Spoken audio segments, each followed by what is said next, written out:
Hello, everyone, and welcome back to the Film Room Podcast. This is Season 2, Episode 20. I'm your host, Joe Baress, along with my co-host, Joby Fawcett. Joby, how we doing?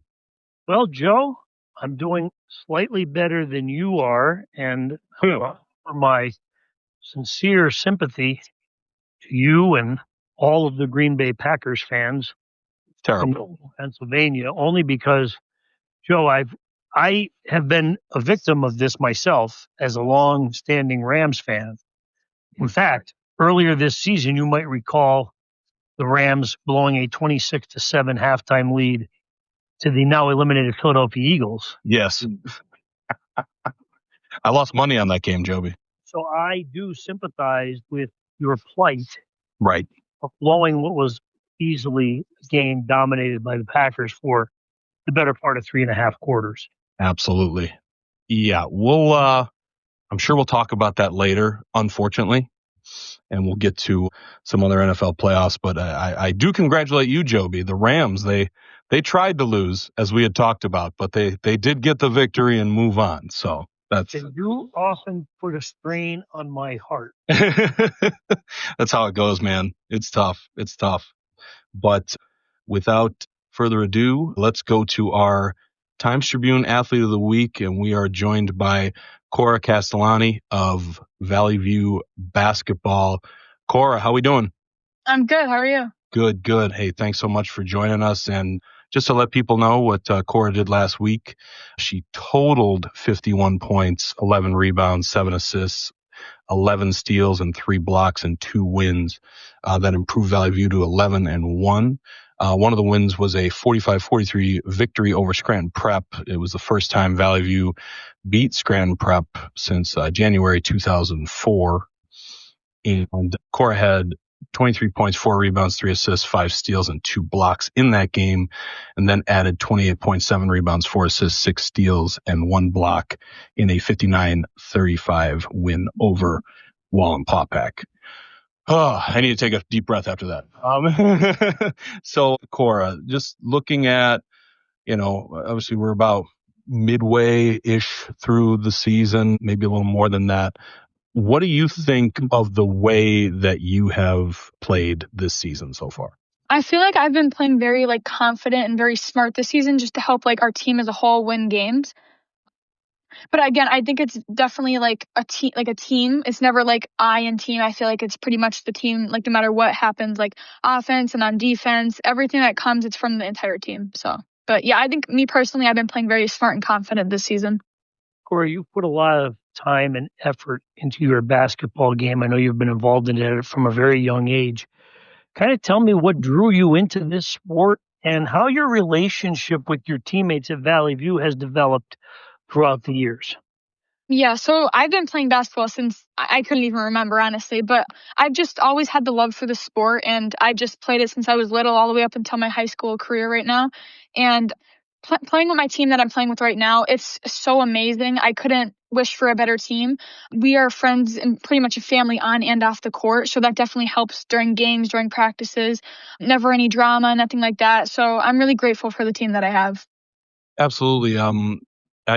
Sometimes I ask athletes this, and maybe there is no specific teammate, but is there a teammate who has impressed you the most this season with maybe their improvement or something like that?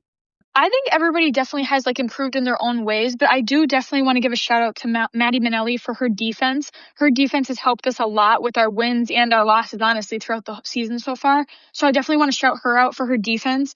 And definitely Ava Gazoo, just her game overall that she's been playing this season. It's been amazing. And just her stepping up and helping the team be a better team overall as well. So definitely those two I would shout out. So Cora and Joe, you probably don't know this, but again, we have this 6 degrees of Kevin Bacon with our athletes of the week. But Cora's dad was an all-state football player at Valley View and a very dear, close personal friend of my brother's, as they were teammates at Bucknell University. So let me ask you this, Cora. The Valley View pride runs deep. I mean, your dad was a long time standout, and his jersey's up in the hallway in the common area there. Yes. You kind of, how much has that pride kind of been instilled in you in the sports athletic teams? Because I know you're also a member of the softball team as well. Yeah, it's honestly great. It's a really cool thing. But I just know definitely that like throughout like my whole life, honestly, like I'll always be a Cougar deep down because of that reason and just from like my experience at Valley View. Absolutely. Cora, I find it interesting. I read off all those stats and I'm just curious, how, obviously you're a player who stays in the flow of the game. Is there something that, it's maybe a dumb question, but like, how does your brain work when you're on the court? How do you decide what to do? Is there a time you decide I've got to take over, I've got to score? What's kind of how do you approach the game? Honestly, everything that's outside of basketball when comes a game, I honestly forget all about it when as soon as tip off starts, and like everybody has like nerves before games, like honestly everybody probably. But as soon as tip off happens, like I just get back in the state of like it's just another basketball game and I just take a deep breath and pretty much just think about everything I need to do, but also not like stress over it. But yeah, pretty much just honestly like lock in like everybody says and just think about the little things I have to do to help my team win. Cora, let's get right to it here with this rivalry with Scranton Prep. Now, Joe pointed out 20 some years since Valley View had beaten Scranton Prep in girls basketball. And I happen to recall a game, I believe it was the regular season finale that I covered at Valley View a couple of years ago. You were only a freshman then, and you gave Scranton Prep a pretty good scare. And I know that's really what you and your teammates have been working toward is trying to kind of get over that hump against Scranton Prep. Talk a little bit about the rivalry with Scranton Prep and what it meant to have that emotional victory at home last week. Yeah, it was a great time. Prep is a really good team. Nobody could deny that. But we did everything we could to win the game, the little things on offense and defense, and we pulled through and won that game. And yeah, there were just a million emotions going on throughout the whole team, not just me. So that definitely gave us like a lot more confidence going into the season. And yeah, it's really cool because we haven't beaten Prep in a while, obviously. So it's a really cool thing. And I'm happy that I was able to like be there to experience that. Definitely. Just to kind of piggyback off that, obviously Division I, it's very tough, and you already refocused and beat Wallenpaupack over the weekend after that big win. How do you focus and how does your team kind of, maintain that focus throughout the year, knowing that next game is always going to be a tough one? I just want to start out with confidence because if you don't have confidence, you don't have anything pretty much, to me at least, when it comes to basketball. So I just think like us as a team, we need to stay confident and get back in the gym at practices and work hard and work on the things that we definitely need to work on for the next upcoming games. And yeah, pretty much just stay determined throughout every game and just take it one step at a time. Cora, girls basketball is thriving here in Northeast Pennsylvania. And I know you've been a big part of this. I guess you're juniors now, right? You and Chrissy Jack Lindsay and Anna Clementoni and some others.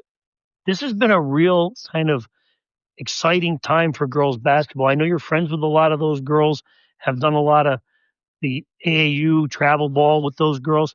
Kind of tell me about your thoughts on where girls basketball is now here in the lexicon of high school sports. I think it's absolutely great right now. And again, there's so many great teams that even make it better and more entertaining. Yeah, the girls I play with them through AAU. So like I'm really good friends with them. And it's kind of fun when we play each other. There's no bad blood or anything like that. But yeah, it's really great to play them. And just like overall, like the game of basketball has just changed over the years and it's just becoming great. And yeah, very, very amazing. Absolutely. And again, to piggyback off that, I saw with your athlete of the week interview with Scotty that you are a New York Liberty fan, and so am I, Cora. Really? Yes. Let me just ask you: have you ever been to a game there at Barclays? I actually haven't. No. Yeah, it's tough to get there because it's in Brooklyn, but I would definitely recommend it. But it's just great energy. But you talked about an athlete that you admire, Natasha Cloud. And I think that's just the perfect, looking at, obviously I haven't seen you play, but looking at the stats that come in with you and the way Natasha Cloud plays, that's a perfect parallel. What do you appreciate about her game? I really like her energy overall because, again, like, I just feel like if you don't have energy as a basketball player, like, what are you doing on the court? Right. So I really do admire that from her, and just like the way she moves on the floor and just the way she plays basketball. Honestly, she just reminds me a lot of myself. So I just really admire that. Cora, so now you've had a great season to this point, 11-1, I think your record is overall, but it's a little bit different dynamic for you and your teammates now, because in years past, you've been one of those teams that has kind of been trying to ascend to that top spot. Well, now you have the bullseye on your back, and you're a little bit of a target for these other teams that are trying to win this Division I title, which is extremely challenging. So what are you preaching to your teammates about where you are right now as a team, and what you have to do to get to where you want to be at the end of the year? Yeah, so all these teams that we play throughout the season, they're still very good this season. And I honestly think that it just depends on whatever like that team is doing that game. So I kind of preach to like my team to like pretty much just when we play those teams in those games to just really think about doing the little things such as like good on ball defense and rebounding and just talking on defense. And then that takes us to getting good looks on offense. I just think really doing the little things will help us create those more wins and beat these teams. Absolutely. And Joby, you'll be surprised to know that I actually have a 6 degrees of Kevin Bacon as well.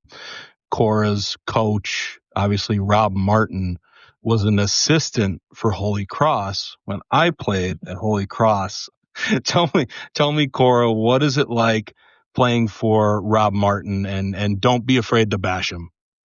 No, it's great. He really does push us like as a team to just be better at practices, and that obviously leads us into better games. But I really do admire, and just the whole coaching staff, everybody contributes, everybody helps. And I love everybody, and I couldn't ask for a better coaching staff as well. All right, Cora, enough about basketball. Your dad was a big football star, as I mentioned. Do you have a football team? Do you have any misery that you've been going through over the last couple of days like Joe Baress has? So my family has like always been like a Pittsburgh Steelers fan, so I've always just kind of been with that. But I really do watch like everybody, like, and I don't want to be one of those people, but yeah, I watch everybody. But if I had to say a team, it would be the Pittsburgh Steelers. Okay, well, they're still alive. Joe's team is not alive. I don't know why we have to keep bringing that up. Our guest here that, you're not yourself today, Joe.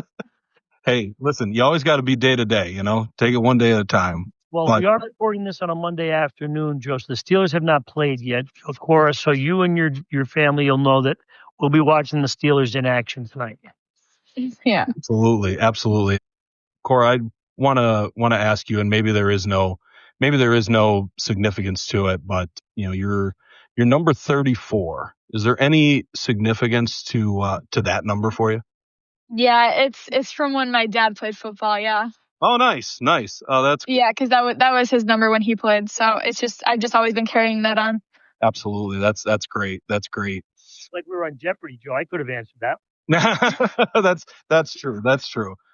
But yeah, Cora, I just kind of want to ask you one last thing before we let you go. Obviously, we'd mentioned that you're also a softball player. You're coming off a state title. What was that experience like for you? It's got to be like a once in a lifetime thing. Yeah, definitely. It was just so great, like all the emotions going on at that time. And I'm just proud that I'll always be able to call myself a state champion. That's like the third time I believe that we have won a state championship. So, and this was my first one, obviously. So I'm very grateful to be a part of that. Absolutely. And, I said one last thing, and now I have one other thing.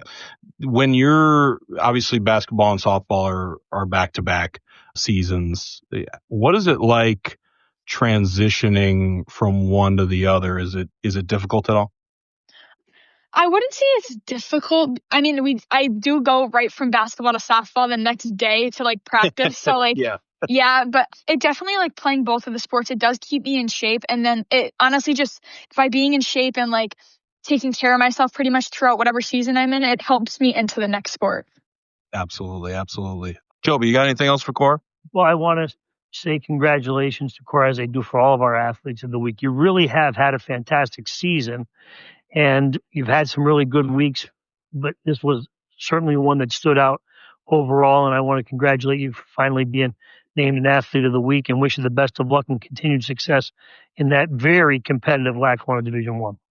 Thank you. I appreciate it. Absolutely. Thanks so much, Cora. We appreciate it. Thank you. Take care. Bye. All right. That was our Times-Tribune Athlete of the Week, Cora Castellani. Just to say, and I haven't seen her play basketball, but I just want to mention that, we always put Athlete of the Week to a vote, and Cora's been on the ballot quite a bit during this basketball season. So it was definitely about time, Joby, to get her recognized for she's been very, very consistent. And as just a basketball fan, obviously you got to appreciate someone who does it all, who lets the game, goes with the flow of the game and doesn't take, any part of the, she doesn't take any part of the game less serious than any other. She doesn't slack on defense. She doesn't, she's doing it all, and you just have to appreciate an all around athlete like that. Yeah, Joe, listen, she is a tremendous all around high school basketball player, and sky's the limit for her, certainly for the next year and a half she's got left in high school. And I think she certainly has the capabilities to play at the collegiate level. And I will say, we've kind of brought our listeners behind the scenes with some of this stuff, and she has been on the ballot a couple of times, and we have just kind of been running into a situation where we've had such great performances throughout the entire high school sports season this year. We've had several weeks where we had strong 1, 2, 3 candidates for Athlete of the Week, but she certainly had a terrific week, last week. And Joe, really kind of putting the signature on it. And you kind of sometimes, for a long time in football when I was growing up, right? Yep. Valley View was that football team. Okay.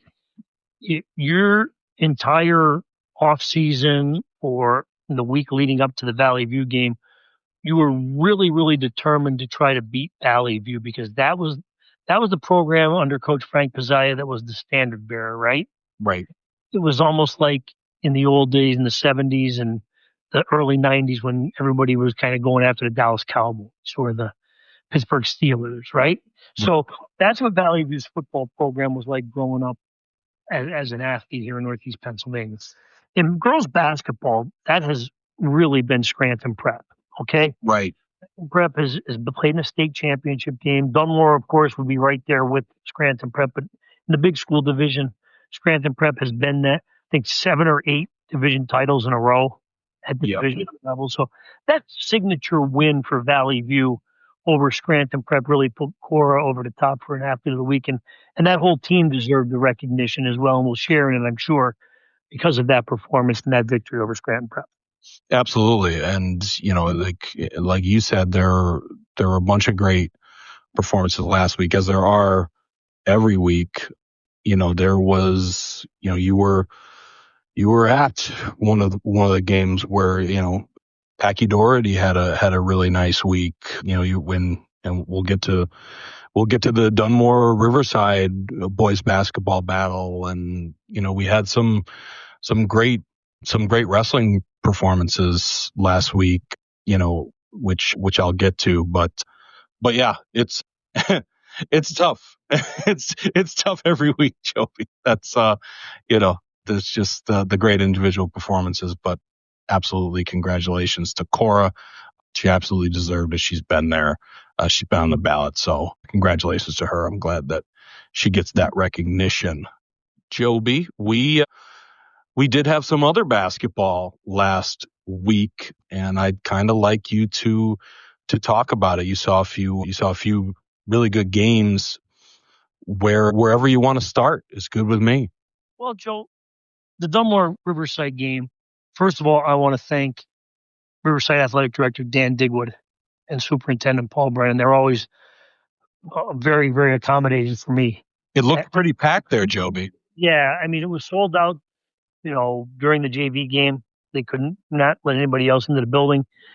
And they were able to put me at the scorer's table, which allowed me to get some outstanding video of the game. And it's always neat to be right there at floor level. I do sometimes like to be in the bleachers, but it was a great atmosphere for high school basketball. It took me back to the days when you used to have to get to the games extremely early. Yeah.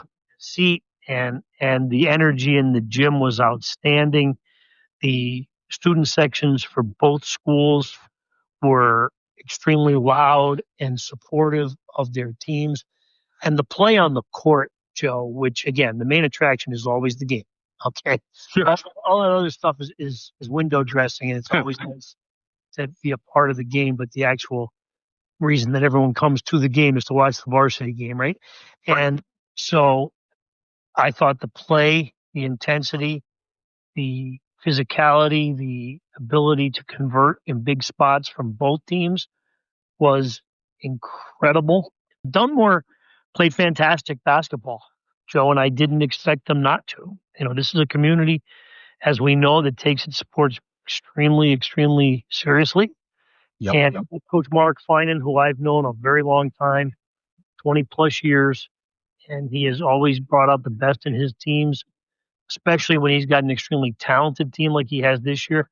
Dunmore is loaded with shooters, Joe. Jimmy Clark can knock it down. Braden Kahneman is a really traditional, all-around gritty player.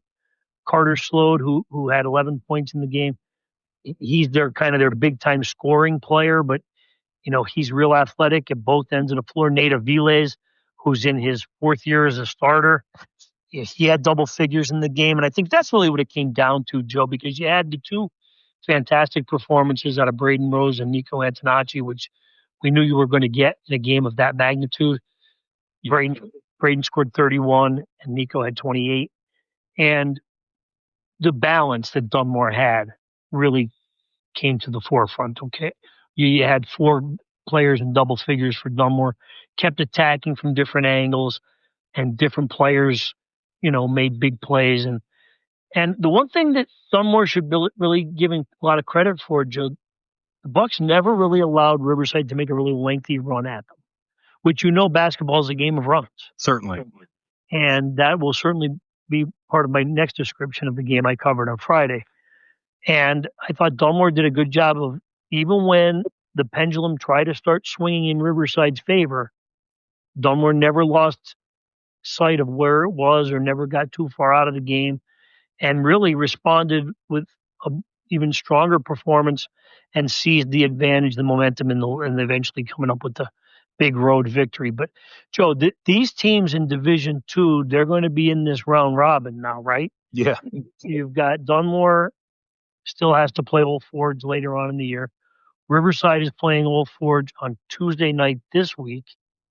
Dunmore still has to play a quickly recovering Holy Cross team on Tuesday. So there are some teams here that could make this race wide open as we move forward.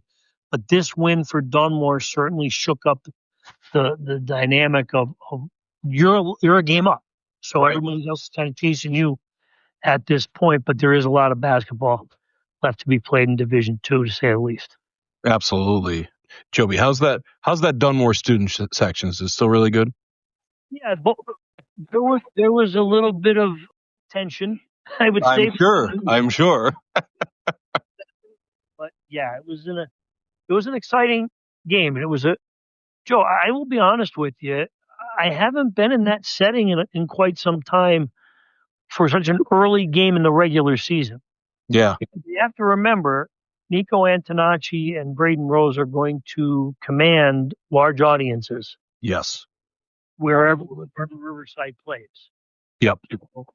Well, that certainly, and Dunmore's a talented team. I'm telling you that is a very deep first string roster. Yeah. Yeah, I was going to say they've been showing it all year. So, yes. So Joby, obviously, you also had a game on Friday, another great performance from Packy Doherty. Tell me a little bit about their game against Valley View. Joe, again, another really neat atmosphere. The Xavier Center over at Scranton Prep's a pretty cool gym. Yep. And the student section for Scranton Prep that group locates behind the one basket. So it creates a kind of a weird setting. Yeah. Because the visiting team student section is right behind its bench where the Valley View kids were. And they're not kind of really directly across from each other. So there was obviously some give and take and some back and forth between the two groups, but it was a pretty packed house at the Xavier Center, and it should have been. This was a rematch of the last 3 District 2 Class 4A championship games. The teams had played 9 times in the last 3 years coming into that matchup on Friday. Valley View has, quite frankly, Joe, been the surprise team of the year. And, I don't think Mike Kirpus necessarily, the coach, would tell you he's that surprised. But again, Valley View with a great run last year to the semifinals in Class 4A, won the District 2 Class 4A championship over Scranton Prep, but did graduate 5 starters. Yep. This year with a whole new lineup out there, some fresh faces. Valley View off to that 10-0 start. And Scranton Prep, I know everyone kind of looks at the record at the time before the game, 8-2. Those 2 losses were against state-ranked teams, okay? Right.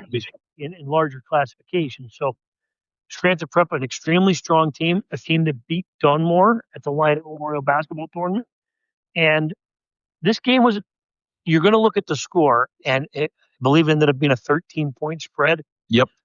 So the funny thing about the game was it was extremely back and forth early. Valley View jumped out to a big lead. Scranton Prep fought its way back into the game. And then it was a 2-minute stretch of the second quarter where Scranton Prep outscored Valley View 11-0. And then from that point on, and Packy Dory, I think, had 6 or 7 of the points of the 11. From that point on, it was an even game the rest of the way. I mean, Prep had a 2-point lead at the time, went on an 11-0 run, and ended up winning by 13. So it was a great game. It was well played. It was exciting. It was at time, anytime you have a double-digit lead, it's kind of weird because you think that it has the ebb and flow is always in the favor of the team with a double-digit lead. But Valley View chipped away and got within 8 at one point in the fourth quarter. But Scranton Prep, you mentioned it, Joe, Packy Doherty. This kid can really light it up. We know that from back a couple of years ago when he had that 40-point game in the state playoffs. And I think he scored 100 points in the state playoffs that year. He's just a really dynamic basketball player. And he really had an outstanding offensive game against what is one of our better defensive teams. Yeah. So I still think Valley View is going to be there in the thick of this. Again, these teams all have to play each other, and they have some Division I team that's very deep there as well. Right. And Scranton Prep will play Abington Heights on Tuesday night, which is a huge game for both of those programs. Abington Heights undefeated in Division I play as well. So I'm looking forward to that on Tuesday night. And we already mentioned the 2 other games in Division II, Joe. In Division III, Elk Lake is playing Lackawanna Trail with first place on the line in Division III. So Tuesday night is one of the really big and intense nights of Lackawanna League Division I, II, and III boys basketball. Absolutely. And Joby, obviously, we had our top 10 polls come out today, and in boys basketball, Scranton Prep is on top, the number 1 team. We've got Dunmore at number 2, Riverside 3, Valley View 4, Old Forge 5, Abington Heights 6, Delaware Valley 7, Elk Lake 8, Susquehanna 9, and Holy Cross 10. And obviously a big day tomorrow. A lot of good basketball. Joby. Riverside Old Forge game is going to be a sellout again. Yeah. For Dan Digwood and the group there at Riverside. The Triborough rivalry, if you haven't been a part of it or haven't experienced it, I encourage you to get to that game early. Yeah. And this is going to be pretty neat because I really think Old Forge has got the big guy in the middle.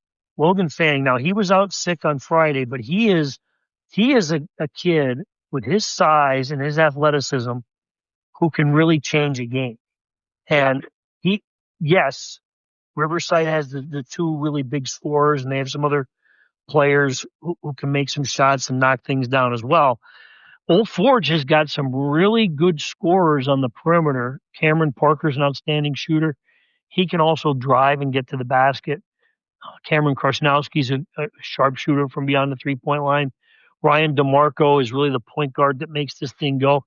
But truthfully, Joe, it's Logan Fanning in the middle, where he's going to have a decided height advantage over Riverside starting group. So I think that's going to be a really entertaining game on Tuesday. And it'll be interesting also, Joe, to see if Adam Bederker can be back for Holy Cross against Dunmore. Absolutely. Absolutely. Certainly want to see them at full strength. And yeah. He can be a factor. Absolutely. And Joby, yeah, I saw Logan Fanning play soccer, and yeah, he's an imposing figure out there. He's got to look so crazy out there on the soccer field, being so big. He does. He does. And that's not me begrudging soccer players. Not at all. Clearly, they're outstanding athletes. It's just not often you see a 6'7" kid playing soccer. Exactly. Exactly. So yeah, I could definitely see that. So, Joe, he's a collegiate level player. Oh, certainly.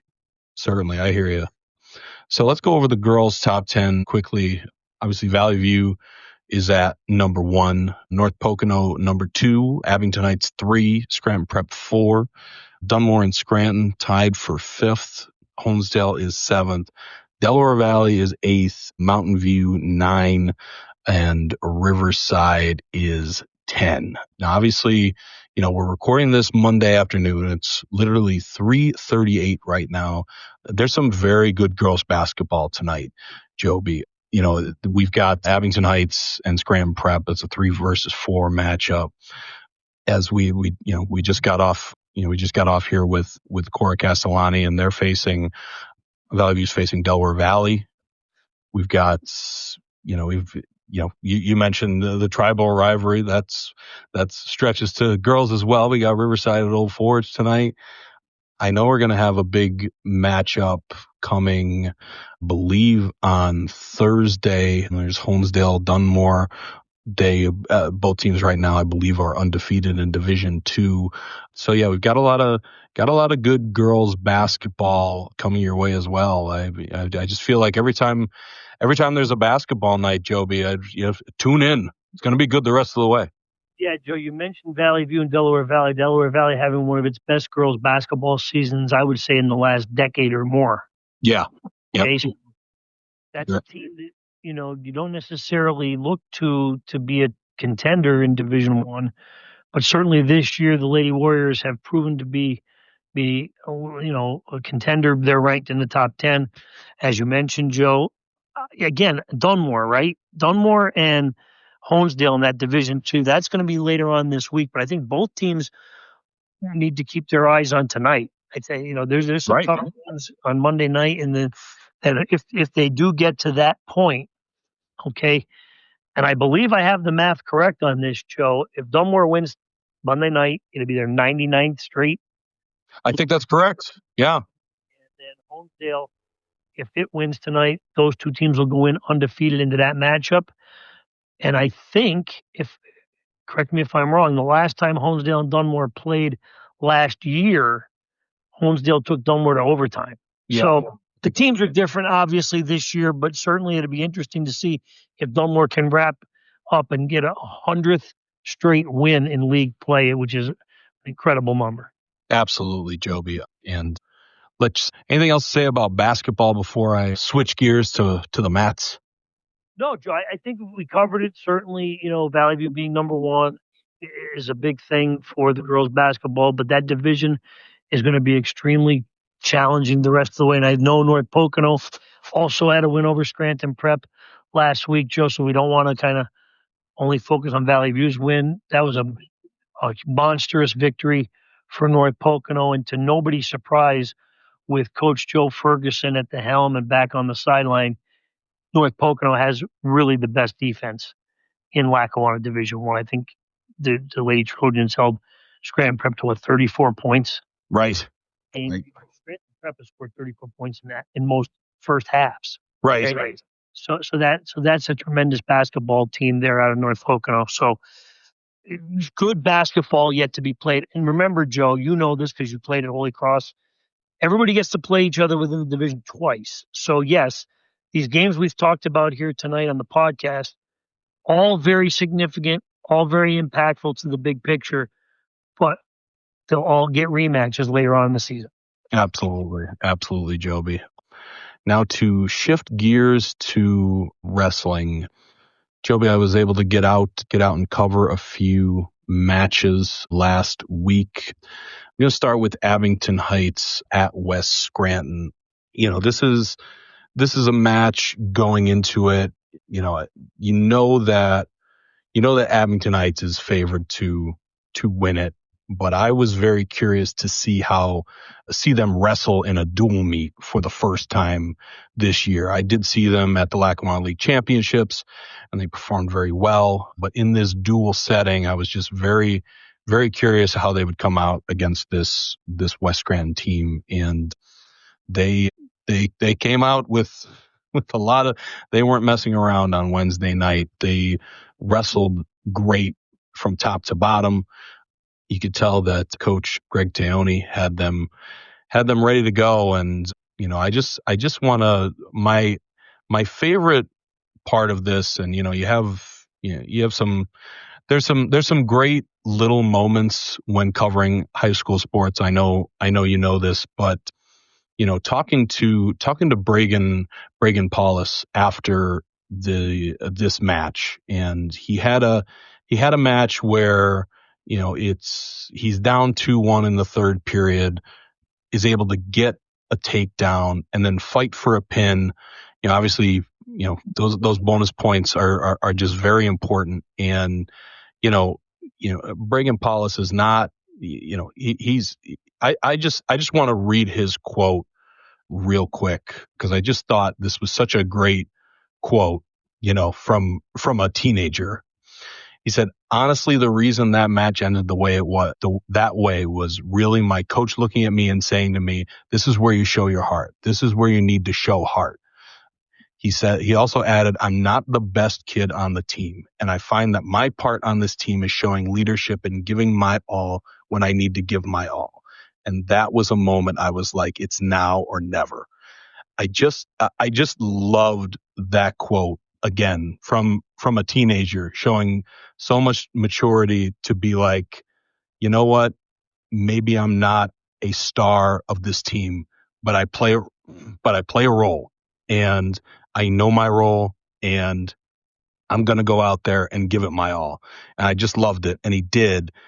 It's not a match that, they're going to win that match either way. If he loses that match, they're winning. But what a cool moment within a match for a wrestler.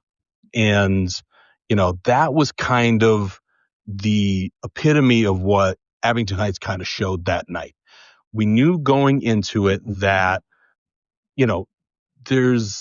they had some returning talent, obviously with Mason Whitney, but, we needed to see how these very talented freshmen coming in, how they would do. And they're living up to the expectations. Dakota Sandy came up with a big pin early in the match of a very good wrestler, Santino Aniska, and it was just, it really was up and down. Lucas Drake had a quick pin, just everyone, kind of like Bragan said, they played their role. And that's really what wrestling is all about. I mean, obviously there's, that's what sports are about, as long as they are team sports, but that's what it is about wrestling.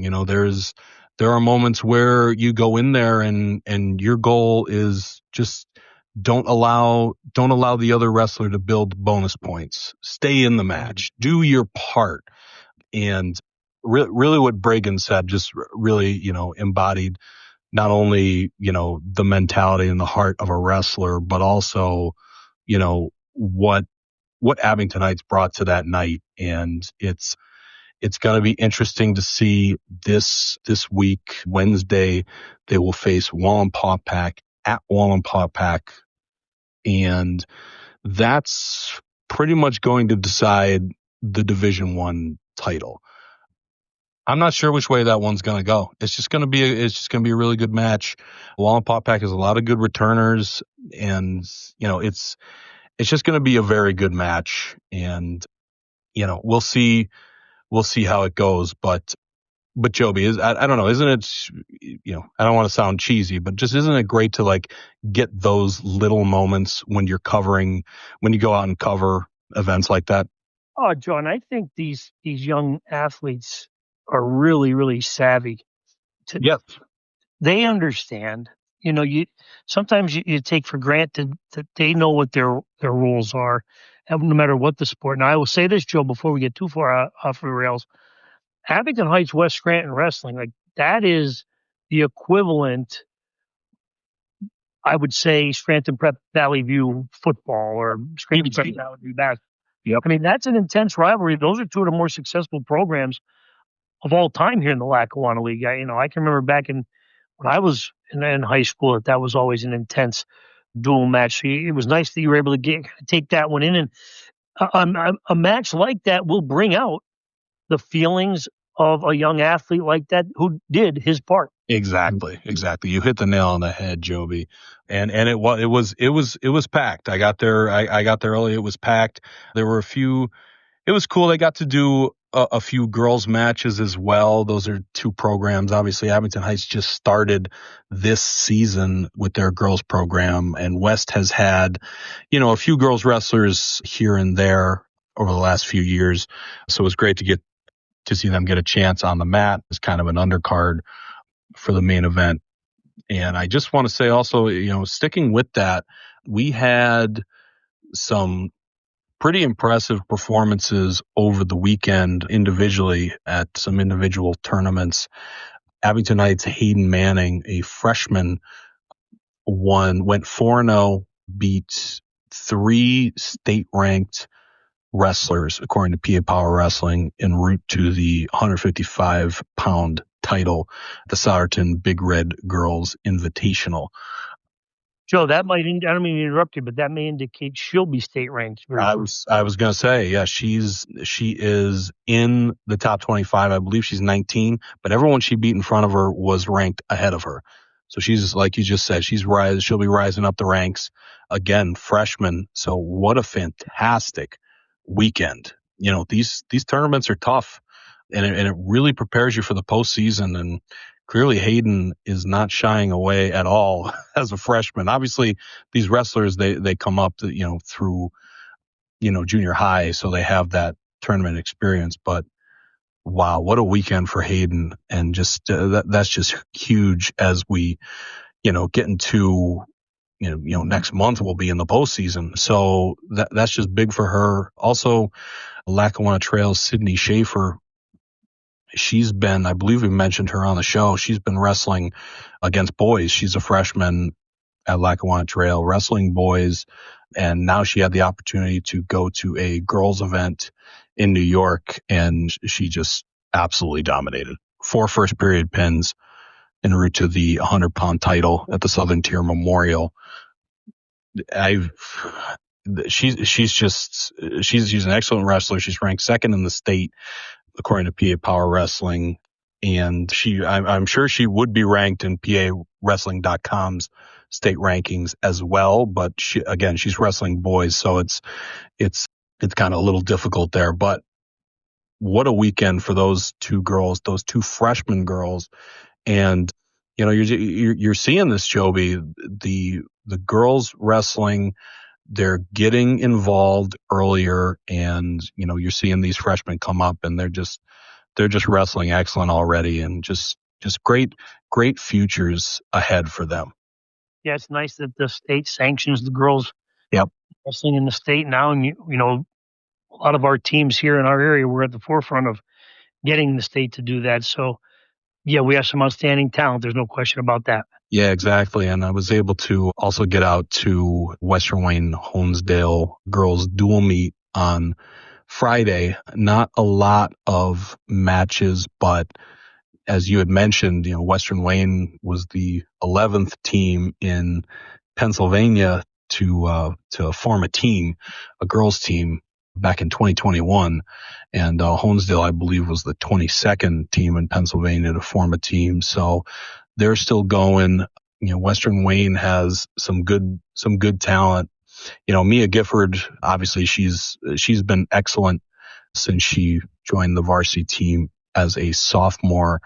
She's just run into some bad luck in the postseason.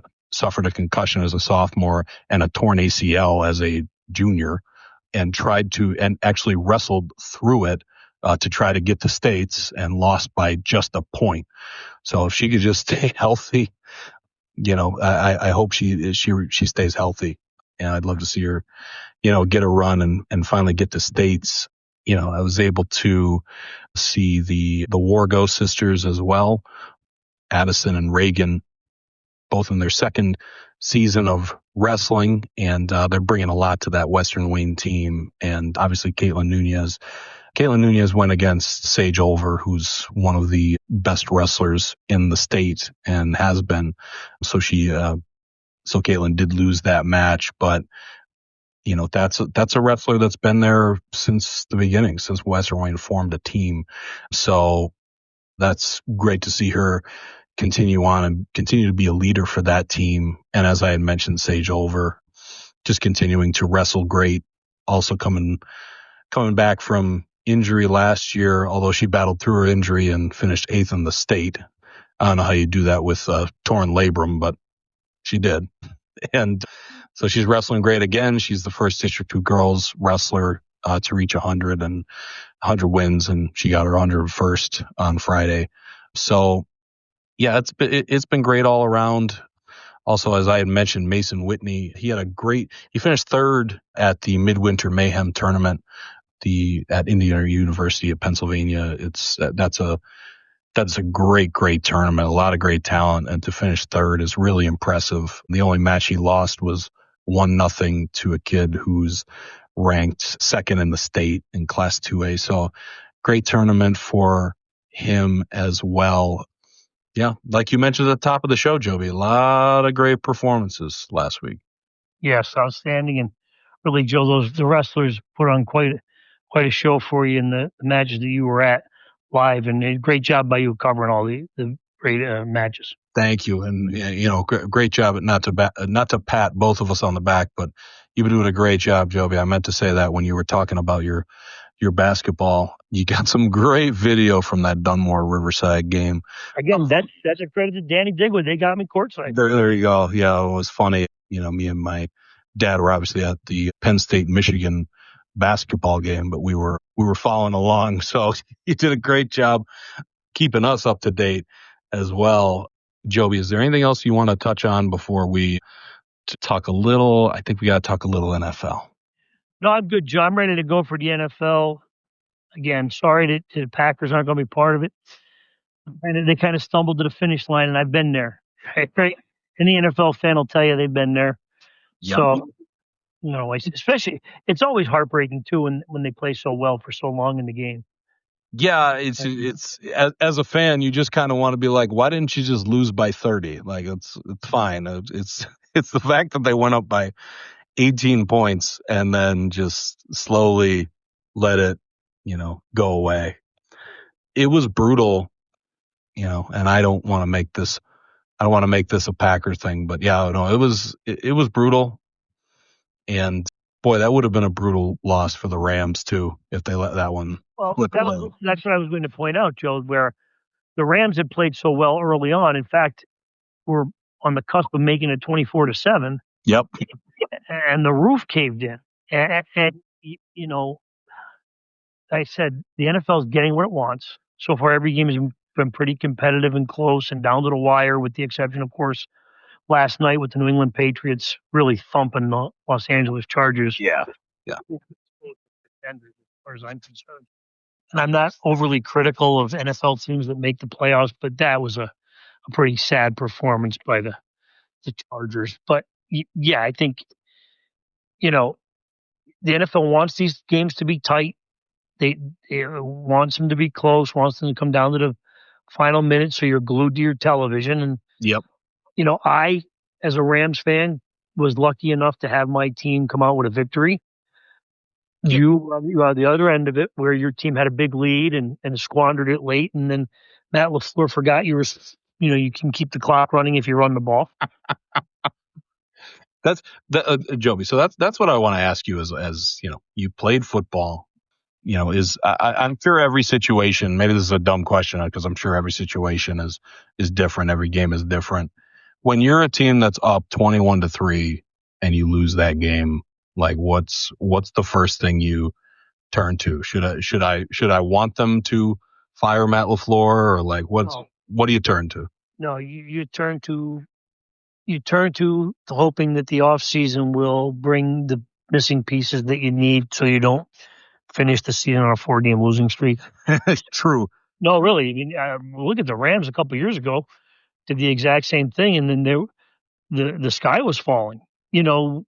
How were they going to be able to? Aaron Donald retired.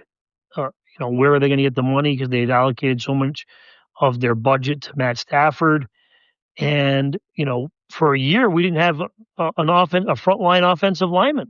Right. So you just kind of have to hope to find the missing pieces. You don't fall into the social media mob and immediately gut reaction to get rid of Matt LaFleur. Look at his entire body of work. He has had great success. Now he has choked in big spots. Right. I won't argue that, but I don't always put it on the coach. I often put it on the players. In this instance, where your players responded and gave themselves a chance to win, and you mismanaged the clock, because the first priority late in that game was the Packers needed the Bears to use all of their timeout. Right. Correct. Okay. And then you go that extra step and run the ball again once they've extinguished all their timeouts, and you run time off the clock. Right. Then when you take the lead, you have given the Bears very little chance to come back. Right. Just left too much time on the clock, and the Bears had 2 timeouts. You can't do it that way. Right. The funniest thing, and I want to mention this just because it's so crazy of how I think when I'm watching a professional football game. So the Rams, the Carolina Panthers blocked the punt. Yeah. And they're going to be in position to score. And I am yelling at the television at Sean McVay.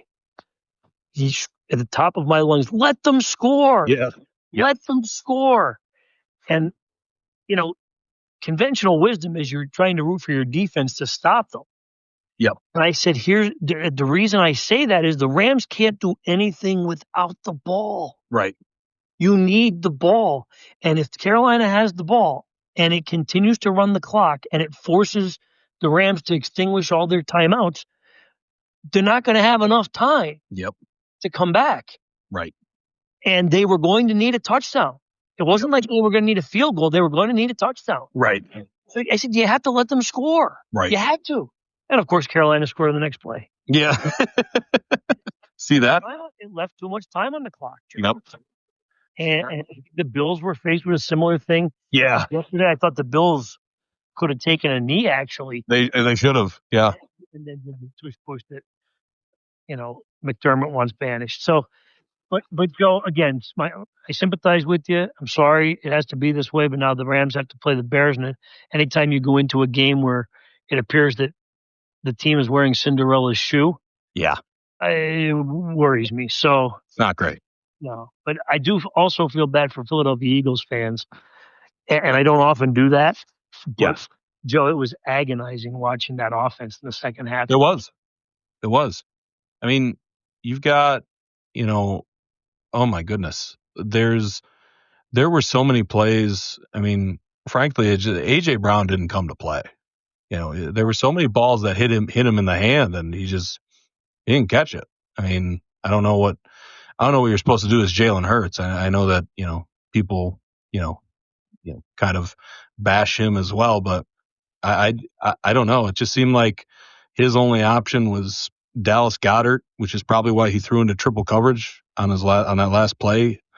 And yeah, I don't know. It's looking at it from the outside, I would have been so frustrated as an Eagles fan. It just seemed like every time there was a positive play, there was a penalty. And I don't want to like blame the refs or anything, but I'm just saying from an Eagles fan's perspective, that had to be frustrating.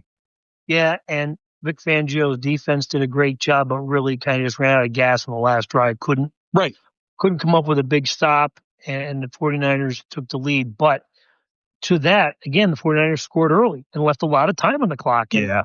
And I think the Eagles did a good job of getting into position, but then it was a weird offensive game for the Eagles. Now, I don't watch the Eagles too often during the regular season, but apparently that's been the kind of Achilles heel, dare I say Achilles, with George Kittle going down for Right. Really, kind of a microcosm of what the Eagles season has been in the second half here of games, just really methodical, slow play. Right. Always snapping the ball with 1 second left on the play clock. I mean, that's an advantage to the defense. Yep. And, it was very difficult for me to watch just the pace of play. Yeah. Of the Eagles, where I'm used to the Rams, kind of they're upbeat and they're fast paced and that. So, yes, it's going to be interesting now. 49ers, Seattle, and the Rams, all three teams from the West Division. So we'll see. I have another week of anxiety. Joby, that's where I have the advantage. I can rest now. I can relax. There is a sense of relief that does accompany the disappointment of a lot. Exactly. I look to that. So yeah, it should be interesting. I mean, again, from the outside, I hated the results of the Packers game, obviously, but there were there's a lot of great games, at least exciting games, Joby. So we'll see what happens in round 2. Well, we have one tonight too. So we'll see how that goes. But yeah, I think, do you have anything else for this show, Joby, or should we wrap it up? Well, we can wrap it up, Joe. You're about past your due date here, so exactly. We've reached an hour. We have a busy night of girls basketball. The veteran Scotty Walsh will be out there covering something live, I'm sure. And yep. Sure you get to our social media pages and, of course, the Times-Tribune.com for the results and all the wrap-ups. Absolutely. Keep following us on Times-Tribune Sports, Instagram and Facebook. Get all the highlights. Joby's also making some nifty graphics that I'm going to have to ask you about with scoring leaders and such. So yeah, follow us there. Follow Joby's Times-Tribune Facebook page, and it's going to be another fun week. Follow along, subscribe here. We appreciate Podbean, which is where we record this every week. You get on Apple, Spotify, YouTube, and even Amazon Music as well. Thank you to Cora Castellani for fitting us in on a game day. And last but not least, thank you, Joby, for joining me.